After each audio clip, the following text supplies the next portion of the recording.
ছ্যা ছ্যা ছ্যা, সকাল করে আমারে কার মুখ দেখতে হলো? আগে জানলে তো এখন পুকুর পাড়েই আসতাম না। আজ সারাটা দিন আমার কেমন যে যাবে তা কে জানে। শুনেছি সকাল করে নাকি কোনো ভালো মানুষের মুখ দেখলে দিন ভালো যায়, আর আমার সকাল করে তো একটা শাকচুন্নির মুখ দেখতে হলো। দেখো দিদি, আমি সেই কখন থেকে শুনছি তুমি যা নয় তাই বলেই যাচ্ছ। দয়া করে মুখ বন্ধ করে তোমার কাজ তুমি করো, আর আমাকেও আমার কাজ করতে দাও। কেন? আমি কি কারো হাত পা বেঁধে রেখেছি নাকি? আমি আমার মুখে কথা বলছি, যদি কারো শুনতে ভালো না লাগে তাহলে সে চলে যেতে পারে। শোনো দিদি, তোমার সাথে এই সাত সকাল করে আমার মুখ নাড়াবার কোনো ইচ্ছে নেই। দয়া করে তুমি একটু চুপ করো।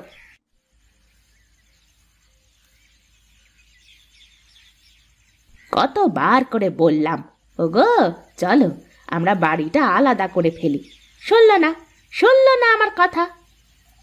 তোমার আবার নতুন করে কি হলো গিন্নি? কি আর হবে, এ বাড়িতে কি মানুষ বাস করে নাকি?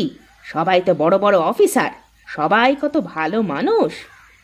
কেন এই সাত সকাল করে এত কথা না বললে কি তোমার পেটের ভাত হজম হবে না নাকি?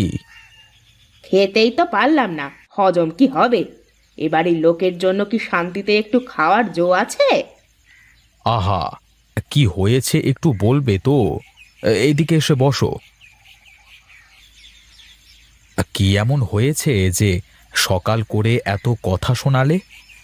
তোমার ছোট ভাইয়ের বউ। আমি সেদিন কত শখ করে বললাম যে আমাকে তো লাল শাড়িটা একটু দে না, মুখের ওপর না বলে দিল। তার শাড়ি সে দেবে কিনা সেটা তার বিষয়, তাতে এত রাগ করবার কি আছে? ও আচ্ছা, তাই না? সে যে আমার কত শাড়ি নিয়ে পড়েছে, কই কই আমি তো কখনো বলিনি কিছু তখন।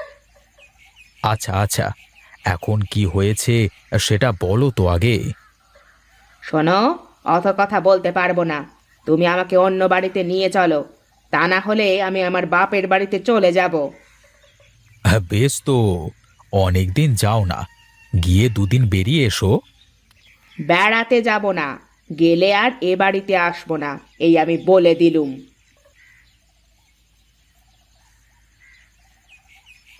দাঁড়িয়ে আছিস কেন রে বাবা? বয় বয় তোরা চৌকিতে। বলো মা, কি বলবার জন্য ডেকেছো আমাদের? শোন বাবা, আমার তো বয়স হয়েছে, তোরা বড় হয়েছিস, তোদের বিয়ে দিয়েছি, কিন্তু আমার দুই বৌমা সব সময় ঠোকরা ঠুকরি করতেই থাকে। আমার এসব দেখে ভালো লাগে না রে বাবা। আমরা কি করব মা? আসলে ওদের সমস্যা কি তাই তো আমরা জানি না।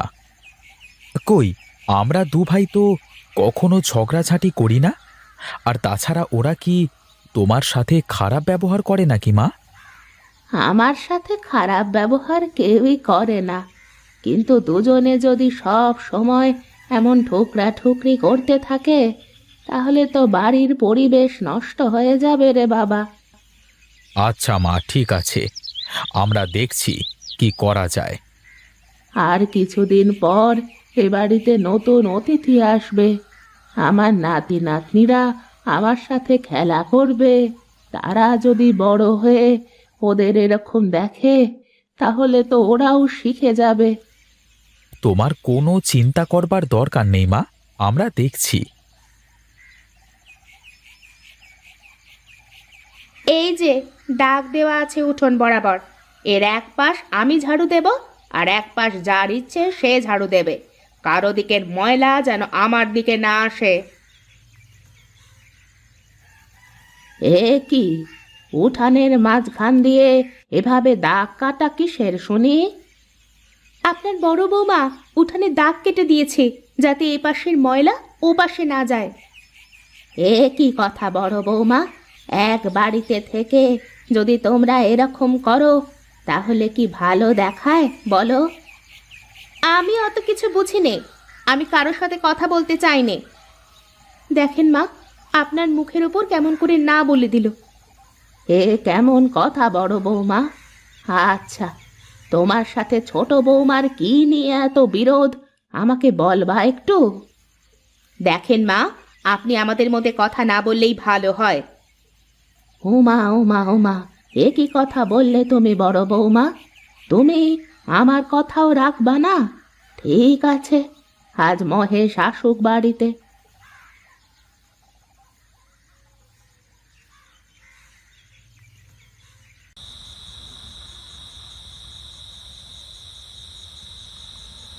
মা, তুমি হঠাৎ এ ঘরে? এসো এসো, বসো দেখি। বলো মা, কিছু বলবে তুমি? কি আর বলবো রে বাবা, আমার বোধহয় এ বাড়িতে আর থাকা হবে না। কেন মা, কি হয়েছে কি?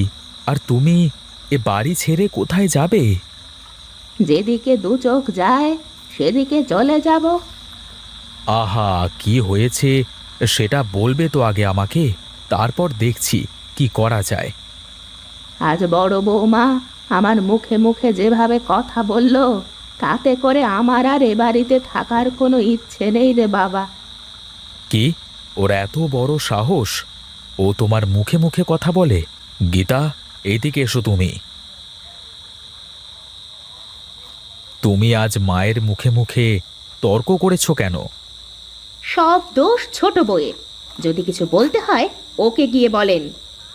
তার আগে তুমি মায়ের কাছে ক্ষমা চাও, তারপর আমি দেখছি। আমার ভুল হয়ে গেছে মা, আমাকে ক্ষমা করে দেন। আমি এখন তাহলে ঘরে যাই বাবা।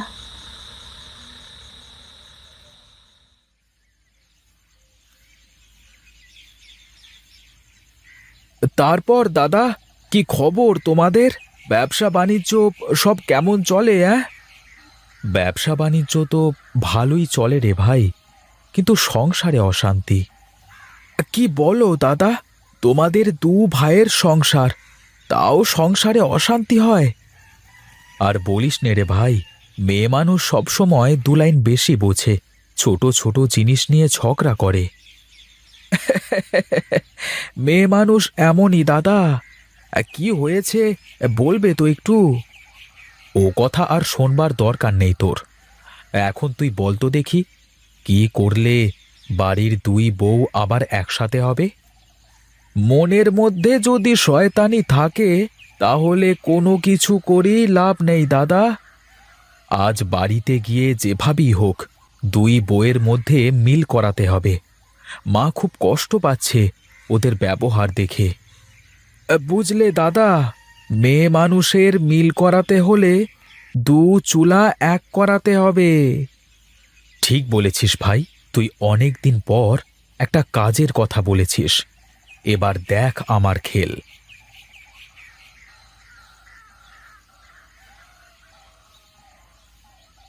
সবাই শোনো, আমি যা বলবো মন দিয়ে শুনবে। কি বলার জন্য এত আয়োজন, সে কথাটা আগে বল দেখি। মা, দিন দিন সংসারের খরচ বেরিয়ে যাচ্ছে, তাই আমরা দুই ভাই ঠিক করেছি আজ থেকে আমাদের সব রান্নাবান্না একসাথে হবে। বেশ বেশ, এ তো খুবই ভালো কথা। আমি তো তাই চাই, কিন্তু আমি তা পারবো না। আমার পক্ষে ওই শাকচুন্নির সঙ্গে একসাথে কাজ করা সম্ভব নয়। আচ্ছা, তোমার সমস্যা কোথায় বলো তো? আমার অনেক সমস্যা, আমি পারবো না মানে পারবো না। আচ্ছা বৌদি, কি জন্য পারবে না সেটা তো বলবে নাকি? আমি বলছি, বড় বৌদি একদিন আমার কাছে আমার লাল শাড়িটা চেয়েছিল, কিন্তু ময়লা হয়ে থাকার কারণে আমি দিইনি। এটাই আমার অপরাধ। ও আচ্ছা, তাহলে এই ব্যাপার। ঠিক আছে বৌদি, চিন্তা করো না, আমি কালই তোমার জন্য ওরকম একটা লাল শাড়ি কিনে আনবো। সত্যি বলছো ঠাকুরপো? তাহলে আমার আর কোনো সমস্যা নেই। তাহলে কাল থেকে তোমরা দু বউ এক চুলাতে রান্না করবে। আমরা বাড়ির সবাই একসাথে বসে খাবো। ঠিক আছে মা, কিন্তু কে কি কাজ করবে তাও তাহলে ঠিক করে নেওয়া ভালো। তা না হলে আবার উঠানে দাগ কাটার মতো হবে। কি যে বলিস ছোট, তখন তো আমি রেগেছিলাম, তাই অমন করেছি। এখন থেকে বাড়ির সব কাজ আমরা দুজন মিলেই করব। সত্যি বলছো তো দিদি? আর কখনো উঠানে দাগ কেটে দেবে না তো? না রে বোন, আজ থেকে আমরা দু বোন একসাথে সব কাজ করব। তুই শুধু আমাকে কাজে একটু সাহায্য করলেই হবে। আমার কতদিনের স্বপ্ন আজ পূরণ হলো। বাড়ির দুই চুলো আজ এক হলো। এখন আমি শান্তিতে মরতেও পারবো। তুমি আবার কি বলো মা? এ কথা আর কখনোই মুখে আনবে না। আচ্ছা বাবা, ঠিক আছে। এখন তাহলে আমি একটু বাইরে যাই। অনেক সময় ধরে বসে আছি তো, মাজাটা কেমন লেগে গেছে। চল ছোট, আমরা রান্নাঘরে যাই। আজ থেকে দু চুলা বাদ এক চুলায় রান্না হবে। যাক বাবা, বাঁচা গেল। এবার থেকে ভালো করে ব্যবসায় মন দেওয়া যাবে। আমি এখন চলি দাদা, আমার আবার বাজারে কাজ আছে।